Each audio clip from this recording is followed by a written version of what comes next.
கண்டிப்பா எல்லாரும் டிவி வாங்க கடைக்கு கிளம்பிடுவீங்க. கடைக்கு கிளம்புறதுக்கு முழுக்க கண்டிப்பா நிறைய இடங்கள்ல கண்டிப்பா 5000 தர 6000 தர இது மாதிரி நிறைய கூவ ஆரம்பிச்சாங்க.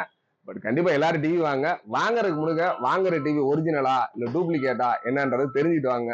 கண்டிப்பா நம்ம கடையிலயும் எல்லா டிவி இருக்கு, டூப்ளிகேட் டிவி இருக்கு, ஒரிஜினல் டிவி இருக்கு. நம்ம கடையிலயும் நீங்க வேணும் அப்படின்னா ரொம்ப கம்மியான பிரைஸுக்கு வேணும்னாலும் நம்ம நிறைய மாடல்ஸ் வச்சிருக்கோம். இல்ல சார் எங்களுக்கு ஃபியூச்சர்ல வாங்கினீங்கன்னா ஃபியூச்சர்ல பிரச்சனை இருக்கக்கூடாது, ஒரிஜினல் டிவியா இருக்கணும் அப்படின்னு நினைச்சீங்கன்னா கண்டிப்பா அந்த ஒரு டிவியும் வந்து பார்த்து செக் பண்ணிட்டு வாங்க. நீங்க வாங்க போற ஒவ்வொரு டிவிலையுமே ஜஸ்ட் நீ எந்த கடைக்கு போனாலும் சரி இதை செக் பண்ணி பாருங்க. கண்டிப்பா யார்கிட்டையும் அந்த ஒரிஜினல் இருக்காது.